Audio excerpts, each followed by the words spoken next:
اعوذ باللہ من الشیطان الرجیم بسم اللہ الرحمن الرحیم۔ عزیزان من، آج نومبر 1982 کی 12 تاریخ ہے اور درس قرآن کریم کا آغاز سورہ النجم کی آیت 26 سے ہو رہا ہے۔ 53/26۔ سابقہ آیات میں یہ قریش کا بالخصوص اور دنیا بھر کے بت پرست، توہم پرست، ان سب کی طرف تخاطب سے بالعموم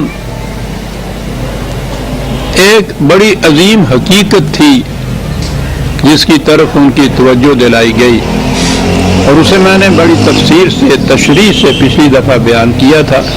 کہا یہ گیا تھا کہ ذرا سوچو تو صحیح، یہ پتھر کے ٹکڑے وہاں پہاڑوں میں پڑے تھے، ان کو پتھر ہی کہا جاتا تھا، تم نے ان کو تراشا، کچھ یوں ہی ذرا سے، کچھ نقش و نگار سے بنائے،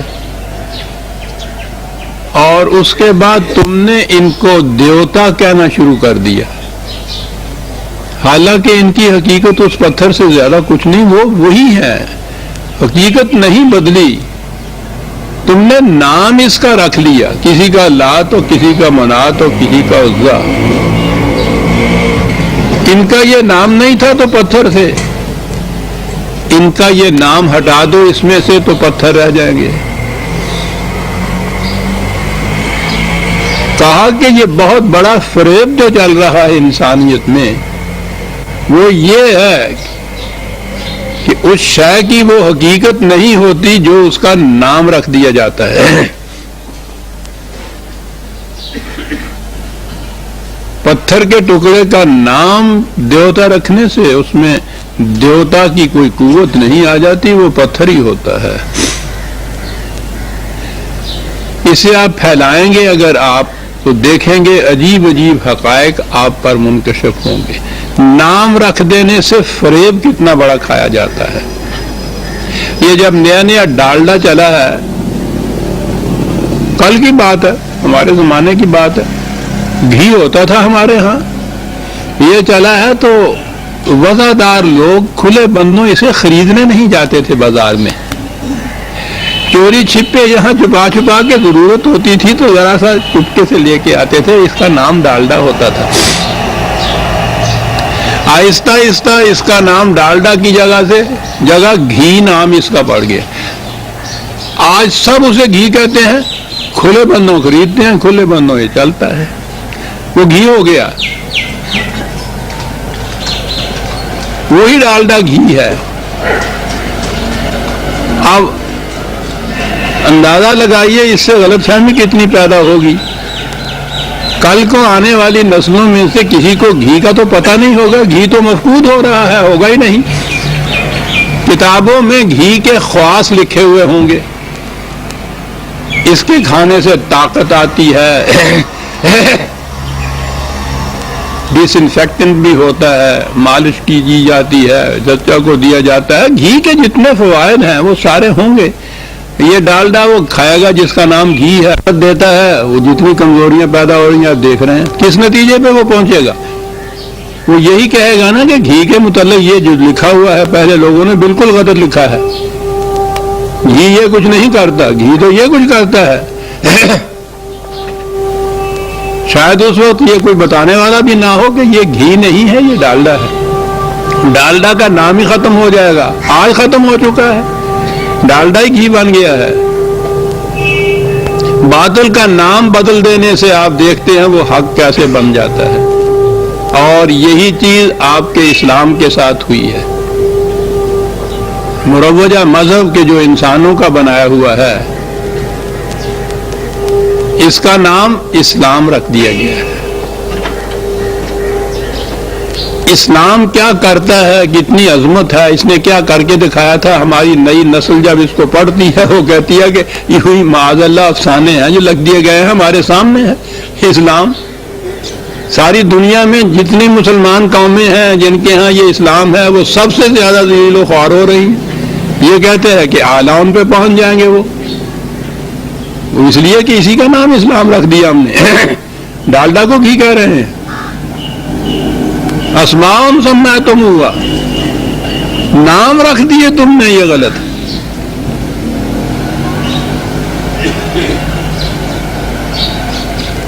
حقیقت تو وہی ہے کہ جو خدا نے بتائی ہے خدا نے قرآن کہا تھا کہ ہم نے اس کے لیے کوئی سند نازل نہیں کی ہے کہ یہ دین ہے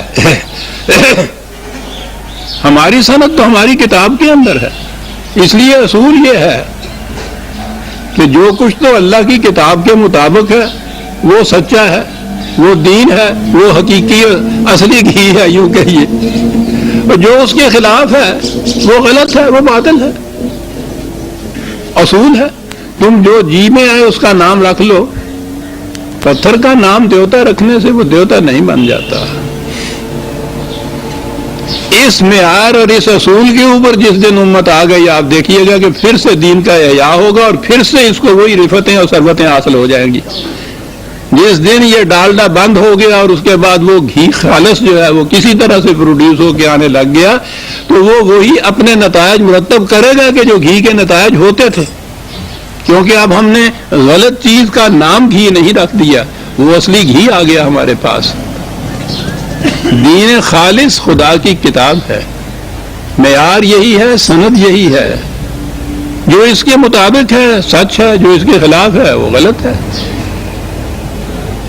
تو پہلی تو چیز وہاں کے ہی ان کے کہ وہ جو بتوں کے متعلق پتھروں کی مورتیوں کو یہ کہتے تھے اور آگے آج کے درس وَكَمْ مِن مَلَكٍ فِي السَّمَاوَاتِ لَا تُغْنِي شَفَاعَتُهُمْ شَيْئًا إِلَّا مِن بَعْدِ أَن يَأْذَنَ اللَّهُ لِمَن يَشَاءُ وَيَرْضَىٰ وہ یہ ان پتھروں کو ہی وہ دیوتا نہیں مانتے تھے جیسا میں نے عرض کیا تھا ہمارے تو پڑوس میں ہیں وہ مذہب والے اس زمانے کے جو تھے یہ کہنے والے وہ تو نہیں رہے عرب میں اس کے بعد اسلام کے بعد پھر اس کا احیاء نہیں ہوا تو یہاں تو یہ تھے بادل دیوتا بارش دیوتا بجلی دیوی اگنی دیوی پانی دیوتا گنگا دیوی چاند دیوتا سورج دیوتا یعنی یہ مظاہر فطرت یا فورسز آف نیچر فطرت کی قوتیں ان کو دیوتا بنا رکھا ہوا تھا وہ انہیں اس ناموں سے نہیں پکارتے تھے وہ کہتے تھے یہ ملائکہ ہیں فرشتے ہیں انہیں وہ فرشتوں کو بھی وہ خدا کی بیٹیاں کہتے تھے اس لیے ان کو دیویاں ہی کہتے تھے دیوتا نہیں کہتے تھے وہ دیوی تو مؤنث ہوتی ہے نا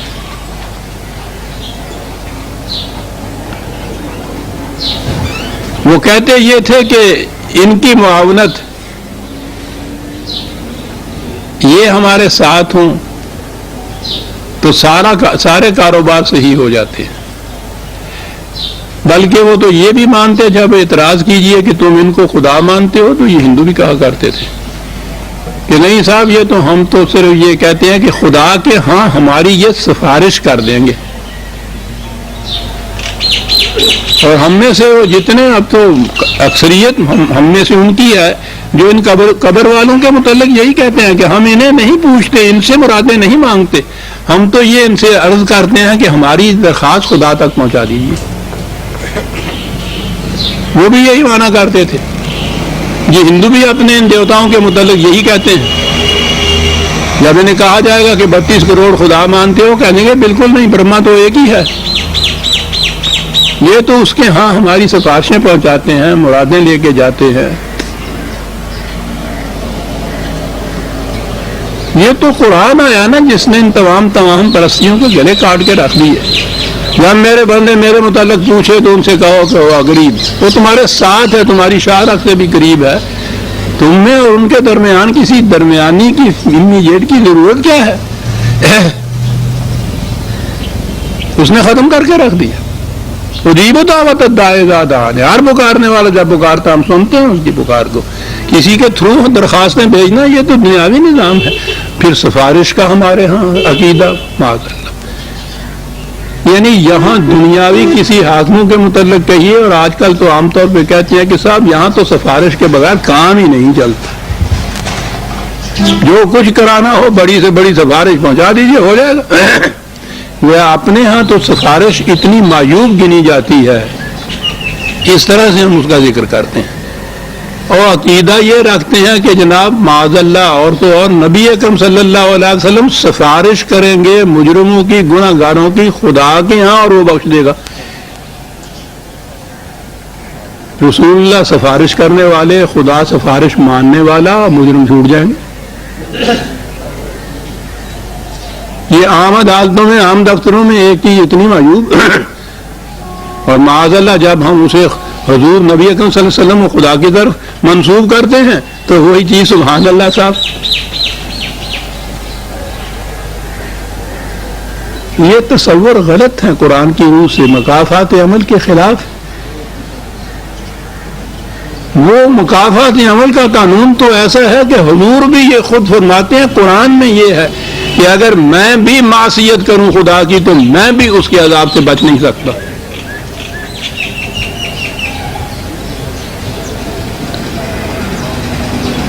تو یہ آیت جو ہے اس کے متعلق بھی قرآن نے تو یہ تردید کی ان کی عقیدے کی۔ اب اس کا آپ ترجمہ عام طور پہ دیکھیے گا، کن راستوں کی طرف ڈال دیا جاتا ہے۔ کہا یہ جاتا ہے کہ نہیں، ان کی شفاعت ملائکہ کی کوئی کام نہیں دے سکتی، الا من بعد ان یاذن اللہ لمن یشاء ویرضی، لیکن اللہ جس کو اجازت دے دے گا سفارش کرنے کی، اس کی سفارش قبول کر لی جائے گی۔ لیجیے صاحب، تو بات تو وہی ہو گئی،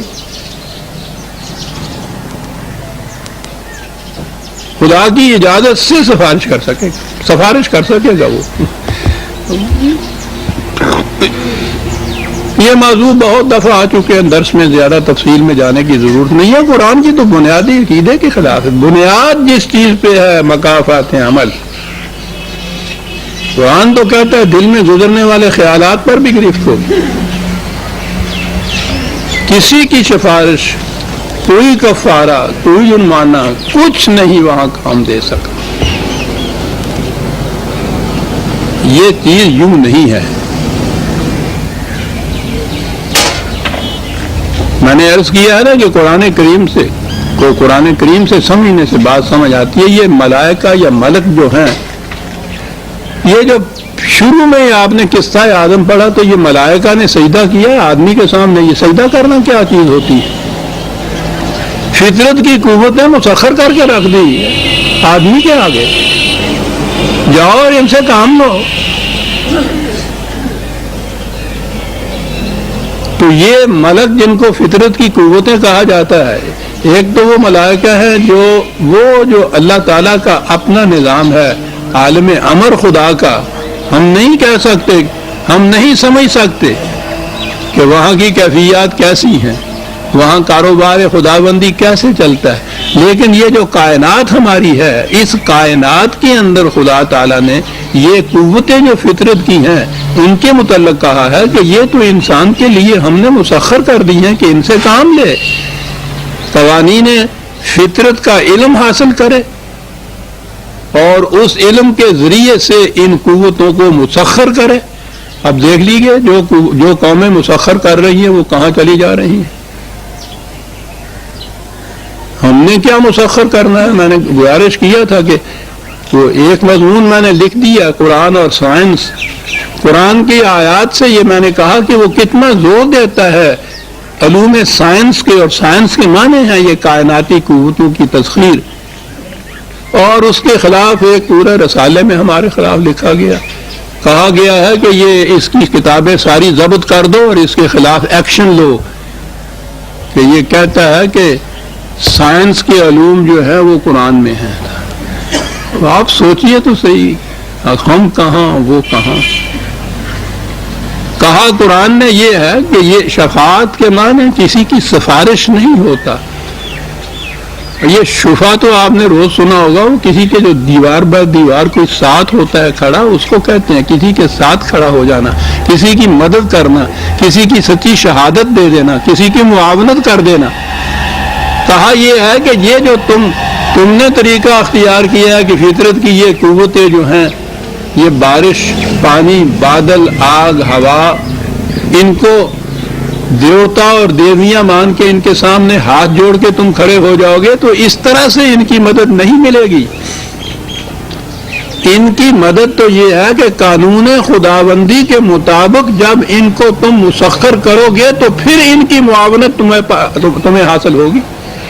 اذن کے معنی اجازت نہیں ہوتا صرف، اس کے معنی قانون خداوندی بھی ہے. یہ ہے طریقہ.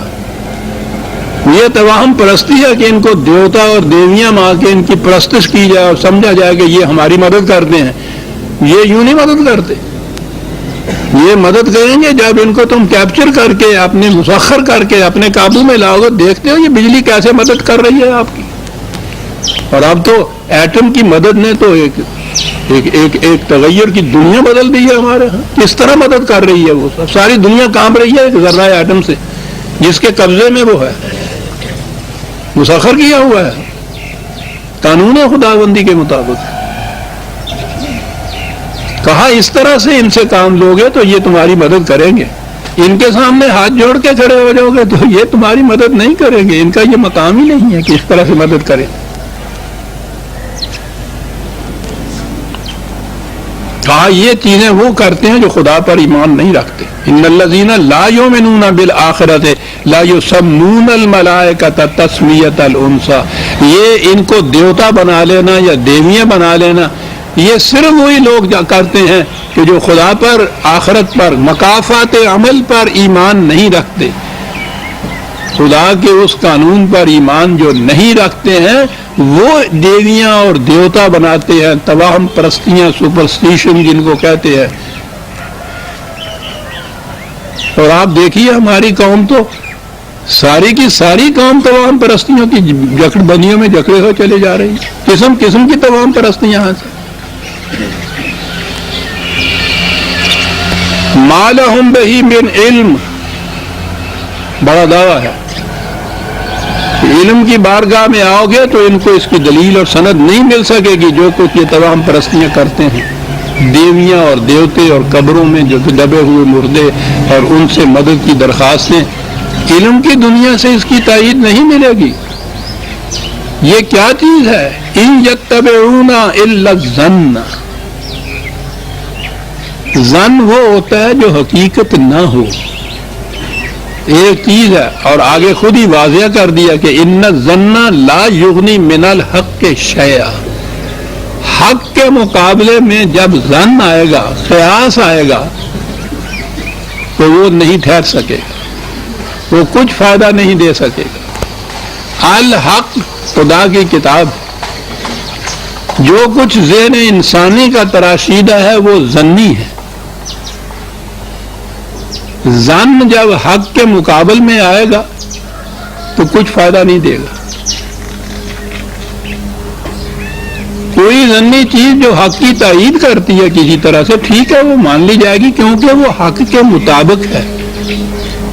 اگر وہ حق کے خلاف ہے تو اس کو آپ کتنا ہی بڑا مقدس کیوں نہ تسلیم کر لیں، وہ مسترد کی جائے گی. حق کے سامنے وہ نہیں ٹھہر سکتی.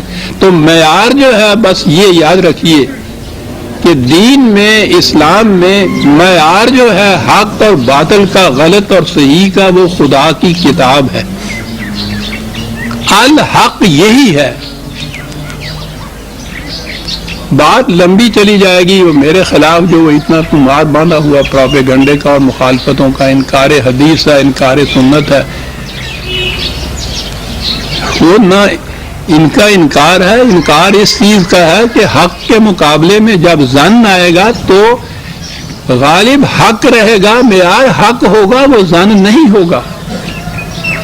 ظن کو پرکھنا ہوگا کہ حق کے مطابق ہے یا نہیں. حدیث کے متعلق میں نے کبھی درس میں یہ بات سے نہیں چھیڑی. اس کے ظنی ہونے کا تو ان میں سے ہر ایک کو خود اقرار ہے. کوئی حدیث بھی جب یہ بیان کرے، خواہ وہ بخاری اور مسلم کی بھی کیوں نہ ہو، تو شروع میں تو یہ چیز ہوتی ہے قال الرسول صلی اللہ علیہ وسلم، رسول اللہ صلی اللہ علیہ وسلم نے فرمایا. آگے وہ حدیث کے الفاظ ہوتے ہیں اور آخر میں ہوتا ہے او کما قال رسول اللہ، یہ یا جیسے رسول اللہ نے کہا ہو، یعنی انہیں خود اس کے اوپر حق کی طرح یقین نہیں ہوتا کہ یہی رسول اللہ نے کہا تھا. خود ہر حدیث کے ساتھ یہ لگاتے ہیں. قرآن کی آیت کے متعلق تو کبھی نہیں کہتے کہ قال اللہ تعالیٰ پھر قرآن کی آیت اور آخر میں کہیں او کما قال اللہ تعالیٰ، یا جیسے خدا نے کہا ہو. یہ ہے حق. یقین کے ساتھ یہ کہنا کہ جب کہا کہ خدا نے یہ کہا ہے تو خدا نے کہا ہے یقینی طور پہ اوپر کیونکہ کتاب میں ہے. اس کے باہر جو چیز ہے کسی کے متعلق بھی وہ اس یقین سے خود بھی نہیں کہتے. او کما قال رسول اللہ. تو بات صاف ہو گئی کہ جس کو تم خود ظنی کہتے ہو، بھئی اس کے پرکھنے کا معیار یہ ہے خدا کی کتاب. سیدھی سی بات ہے. خدا خود یہ کہتا ہے کہ حق کے مقابلے میں ظن نہیں کام دیتا. مخالف اس کے جائے گا تو وہ ظن صحیح نہیں ہوگا، حق کے مطابق ہوگا، صحیح تسلیم کر لیا جائے. اس کے خلاف ہوگا، ہم کہیں گے کہ یہ ظن ہے. حق اپنی جگہ پر اٹل ہے، غیر متبدل ہے، وہ نہیں اپنی جگہ سے ہل سکتا. اسے اس کے مطابق ہونا چاہیے. تو دنیا میں کوئی عقیدہ، کوئی انکشاف، کچھ بھی آئے عزیزان ایمان، قرآن ماننے والے کے لیے تو یہ فرض عائد اس پہ ہوتا ہے کہ وہ دیکھے کہ اگر وہ قرآن کی حقیقت کے مطابق ہے تو اسے وہ صحیح تسلیم کرے گا. اس کے خلاف ہے تو وہ کہے گا کہ نہیں، میں نہیں ابھی مان سکتا. یہ ظن ہے. قرآن حق ہے، حق کے بالمقابل ظن نہیں کبھی آ سکتا، اس کے خلاف کبھی نہیں جا سکتا. یہ سب کچھ کہنے کے بعد کہا فَعَارِضْ عَمَّنْ تَوَلَّىٰ عَنْ ذِكْرِنَا وَلَمْ يُرِدْ إِلَّا الْحَيَاةَ الدُّنْيَا. کہا یہ ساری چیزیں جتنی بھی توہم پرستیاں اور یہ دیوی دیوتا اور یہ کچھ ماننا ہے، وہ اسی دنیا کی زندگی کو زندگی مان رہے ہیں کہ اس زندگی کے مفاد مقاصد حاصل کر لیے جائیں، کسی طریقے سے وہ حاصل ہو جائیں.